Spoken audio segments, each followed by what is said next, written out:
Please Shiv గారు, నాకు మీరు వద్దు, మీ చెల్లి వద్దు, అసలు నాకు ఈ పెళ్ళే వద్దు. మీరు వద్దు శివ్ గారు. By Priya.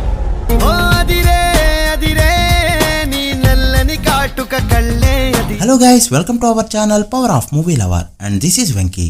Ram come genre సినిమాలు గడిచిపోతున్న టైం, మగధీర తర్వాత పెద్ద సినిమాలు భారీ సెట్లు వేసుకుంటూ కమర్షియల్ సినిమాలు విపరీతంగా పెరిగిపోయిన టైం. ఓ పక్క హీరోకి వరుస పెట్టి 8 ఏళ్ల పాటు ఫ్లాప్స్, మరోపక్క ఎగ్జామ్స్ ఉండే ఫిబ్రవరి లాంటి అన్ సీజన్ లో రిలీజ్.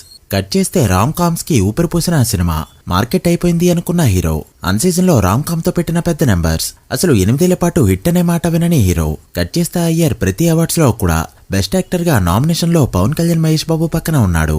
2012 బెస్ట్ మ్యూజిక్ లిస్ట్ తీస్తే ఈ సినిమా ఆల్బమే టాప్ లో ఉంటుంది. యూత్ అందరికి ఒక క్రష్ అయితే ఈ సినిమాతో వచ్చేసింది. ఆ సినిమానే ఇష్క్. ఒక సినిమా హిట్ అవ్వాలంటే అన్ని ఫ్యాక్టర్స్ కూడా వర్కౌట్ అవ్వాలి. ఆ జానర్ కి తగ్గ స్టోరీ, ఆ స్టోరీకి తగ్గ పేరింగ్, సినిమాకి తగ్గ కాస్టింగ్, సినిమాటోగ్రఫీ, ఎడిటింగ్, మ్యూజిక్ ఇలా అన్ని కూడా ఒక సినిమాకి వర్కౌట్ అయితేనే ఈ రేంజ్ హిట్ అయితే అవుతూ ఉంటాయి. అండ్ ఈ సినిమా ఈ రేంజ్ లో హిట్ అవడానికి సగం కారణం సినిమా మ్యూజిక్. ఈ రోజుకి కూడా ఎంత రిఫ్రెషింగ్ గా ఉంటుందో చెప్పక్కర్లేదు. 2011లో ప్రేమ కావాలి అనే మూవీతో సాలిడ్ కంబ్యాక్ ఇచ్చిన నో ప్రొబెన్స్ ఇష్క్ మూవీతో టాప్ లీగ్ లోకి వెళ్లిపోయాడు. ఈ సినిమా తర్వాత వరుస పెట్టి మనం గోపాల టెంపర్ వంటి పెద్ద సినిమాలతో డిఎస్పీకి కాంపిటీషన్ ఇచ్చే రేంజ్ కి అయితే వెళ్లిపోయాడు. ఆ రేంజ్ క్రేజ్ తీసుకొచ్చింది ఈ సినిమా. అండ్ నితిన్ ని యూత్ స్టార్ అని ఎందుకంటారో మరొకసారి శాంపిల్ చూపిస్తూ యూత్ లో తన ఫాలోయింగ్ ని మళ్లీ తెచ్చేసుకున్నాడు నితిన్. కట్ చేస్తే టైర్ 2 లో టాప్ లిస్ట్ లో కూడా వెళ్లిపోయాడు. ఈ మూవీ తర్వాత వరుస పెట్టి గుండె జారి గల్లంతైందే, హార్ట్ అటాక్ వంటి సినిమాలతో తన మార్కెట్ నెక్స్ట్ లెవెల్ కి వెళ్ళింది. టైర్ 2 లో నెంబర్ 1 హీరోగా కూడా మారిపోయాడు. అయితే 8 ఏళ్లు ఫ్లాప్స్ ఉన్నప్పటికీ కూడా ఒక హీరోని జనాలు ఆదరించారంటే కారణం నితిన్ అనే హీరో బ్యాడ్ మూవీస్ చేశాడు తప్ప తన నుంచి ఎలాంటి రిమార్క్ అయితే లేదు. అందరి హీరోలు డాన్స్ బాగా వేస్తున్నారంటే తను కూడా విపరీతంగా డాన్స్ చేసేవాడు. హీరోలందరూ హెయిర్ స్టైల్ మారుస్తున్నాడంటే ప్రతి సినిమాకి కూడా ఒక కొత్త హెయిర్ స్టైల్ అయితే తీసుకొచ్చేవాడు. అందరి హీరోలు 6 ప్యాక్ చేస్తున్నారు అన్న టైంలో 8 ప్యాక్ ని టాలీవుడ్ కి ఇంట్రడ్యూస్ చేసిన ఆ హీరో ఇన్ని జాగ్రత్తలు తీసుకున్నప్పుడు సరైన సినిమా పడితే జనాలు థియేటర్ కి రాకుండా ఎలా ఉంటారు? సో అలా 8 ఏళ్లు ఒక్క హిట్ లేకపోయినా కూడా నితిన్ మరొకసారి తన మార్క్ అయితే ఈ సినిమాతో వేసుకున్నాడు. ఈ రోజుకి కూడా ఇష్క్ అనేది ఒక క్లాసిక్ ఫిలిం. సో లేట్ చేయకుండా ఇష్క్ డే 1 ఫుల్ రన్ ఎలా పర్ఫార్మ్ చేసిందో ఈ వీడియోలో డీటెయిల్ గా మాట్లాడుకుందాం.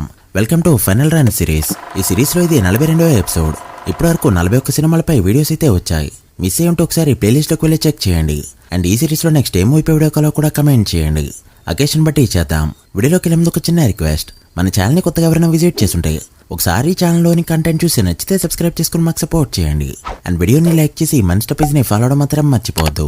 ముందుగా డే 1 విషయానికి వస్తే, ఈ సినిమా ఒకటి రిలీజ్ అవుతున్నట్టు బీసీ సెంటర్స్ లో చాలా మందికి తెలియదు. బట్ అయినప్పటికీ కూడా ఆడియో ఈవెంట్ కి పవన్ కళ్యాణ్ గారు వెళ్లడం, సినిమా ఒకటి వస్తుందని ఏ సెంటర్స్ వరకు తెలియడంతో ఓవరాల్ గా డే 1 45 నుంచి 55 లక్షల మధ్యలో షేర్ అయితే కలెక్ట్ చేసింది. ఇది అప్పటికే ఫ్లాప్ అయిన నితిన్ టక్కరి ద్రోణ రేంజ్ ఓపెనింగ్ మాత్రమే. నెల్లూరు వంటి చోట్లయితే డే 1 ఈ సినిమా ఒకటి వస్తున్నట్టు కూడా తెలియదు. అలా ఓవరాల్ గా సినిమా బిలో యావరేజ్ ఓపెనింగ్ ని తెచ్చుకోగా ఫస్ట్ వీక్ మాత్రం టాక్ అనేది స్ప్రెడ్ అవడంతో చాలా మంచి ఓపెనింగ్ గా తెచ్చుకుంది. ఫస్ట్ వీక్ చూసుకుంటే నైజాంలో 1.4 కోట్ల షేర్ ని కలెక్ట్ చేస్తూ మరొకసారి నైజాంలో నితిన్ కొన్న మార్కెట్ ఏంటో చూపెట్టగా, సీడెడ్ లో 43 లక్షలు, ఉత్తరాంధ్రలో 34 లక్షలు, ఈస్ట్ లో 19 లక్షలు, వెస్ట్ లో 20 లక్షలు, గుంటూరు 30 లక్షలు, కృష్ణ 19 లక్షలు అండ్ నెల్లూరులో 9 లక్షలు మాత్రమే కలెక్ట్ చేసిన ఈ cinema first week Telugu states లో కలెక్ట్ చేసిన షేర్ 3.2 కోట్ల రేంజ్ లో ఉండగా వరల్డ్ వైడ్ గా 6 కోట్ల వరకు గ్రాస్ మాత్రమే కలెక్ట్ చేసింది. ఇది నితిన్ ముందు సినిమాలు ఫ్లాప్ అయితే ఫుల్ రన్ లో తెచ్చుకునే కలెక్షన్స్. ఇక సెకండ్ వీక్ చూసుకుంటే చాలా వరకు స్క్రీన్స్ అనేవి యాడ్ అవగా ఏ సెంటర్స్ లో మూవీ ఎక్సలెంట్ గా పర్ఫార్మ్ చేసింది. దాంతో 2 వీక్స్ కలెక్షన్స్ ఇలా ఉన్నాయి. నైజాంలో 2.5 కోట్లకి చేరుకోగా తెలుగు స్టేట్స్ లో 5 కోట్ల షేర్ మార్క్ ని 2 వారాల్లో అందుకుంది. గ్రాస్ 10 కోట్ల మార్క్ దాటింది. ఇక ఫైనల్ రన్ విషయానికి వస్తే, ఓ పక్క సునీల్ పూలరంగుడు సినిమా ఓ రేంజ్ లో ఆడుతూ ఉండగా మరోపక్క రవితేజ గారి Nippo film, Manchu Manoj, mister Nokayya, Allari Naresh నువ్వనేనా film and రానా నా ఇష్టం ఈ రోజుల వంటి చాలా సినిమాలు ఆడుతున్నప్పటికీ కూడా వాటన్నిటిని తట్టుకుని 100 డేస్ పాటు రన్ అయింది ఈ సినిమా. సో అలా ఫైనల్ రన్ లో నైజాంలో 4 కోట్ల పైన షేర్ ని కలెక్ట్ చేస్తూ దిల్ తర్వాత మళ్ళీ ఈ ఫీట్ అయితే అందుకున్నాడు నితిన్. అండ్ ఈ సినిమాతో మరొకసారి తన మార్కెట్ అయితే తిరిగి వచ్చింది, అది కూడా క్లాస్ సినిమాతో. ఇక సీడెడ్ లో 1 కోటి వరకు షేర్ ని కలెక్ట్ చేయగా ఇలాంటి కంటెంట్ తో అప్పట్లోనే 1 కోటి మార్క్ అంటే చిన్న విషయం కాదు. ఇక ఉత్తరాంధ్ర 1.4 కోట్లు, ఈస్ట్ లో 45 లక్షలు, వెస్ట్ లో 40 లక్షలు, గుంటూరు 75 లక్షలు, కృష్ణ 55 లక్షలు అండ్ నెల్లూరులో 27 లక్షలకు పైగా షేర్ కలెక్ట్ చేసిన ఈ సినిమా ఓవరాల్ గా తెలుగు స్టేట్స్ లో 9 కోట్ల పైన షేర్ అయితే కలెక్ట్ చేసింది.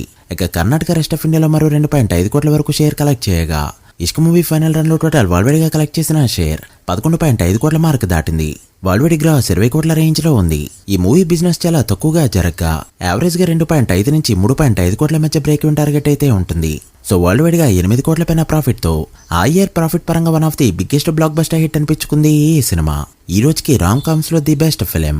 ఇక సెంటర్స్ చూసుకుంటే 11 సెంటర్స్ లో 100 డేస్ ఆడగా ఇందులో 6 సెంటర్స్ వరకు డైరెక్ట్ అయితే ఉన్నాయి. Hyderabad Shanti, Warangal Lakshman theatre, Khammam Sundar Max, Nizamabad Ashok, Vizag V3 and Vijayawada Kaparthi theatre లో డైరెక్ట్ గా 100 రోజులైతే ఆడింది ఈ సినిమా రెగ్యులర్ 4 షోస్ తో. ఇక నేనే మూవీ చూసింది థియేటర్ లోనే. హిట్టాక్ వచ్చిన తర్వాత మాత్రమే థియేటర్కి వెళ్ళా. అండ్ సినిమా అయితే నిజంగా నెక్స్ట్ లెవెల్లో ఉంటుంది. ఆ గోవాకి వెళ్లే సీన్స్ కానీ వీళ్ళిద్దరి మధ్య వచ్చే సీన్స్, ముఖ్యంగా సాంగ్స్ మాత్రం ఈ రోజుకి గుర్తుండిపోయాయి. బోర్ కొట్టకుండా ఇప్పటికీ చూసే రామ్ కామ్స్ లో ఈ సినిమా కూడా ఫస్ట్ లో ఉంటుంది. మరి మీరే థియేటర్ లో చూసారో మీ థియేటర్కల్ ఎక్స్పీరియన్స్ ఏంటో కమెంట్ చేయండి. So guys that the video. ఇది Ishq movie final run total worldwide box office report. ఈ సిరీస్ లో నెక్స్ట్ ఏ మూవీ పై వీడియో కాలో కమెంట్ చేసి, వీడియో నచ్చితే లైక్ చేసి మీ ఫ్రెండ్స్ ఫైల్ నెంబర్స్ కి షేర్ చేయండి. మరొక ఇంట్రెస్టింగ్ వీడియోతో మళ్ళీ కలుద్దాం. అప్పటి వరకు signing off, power of movie lover. Thank you.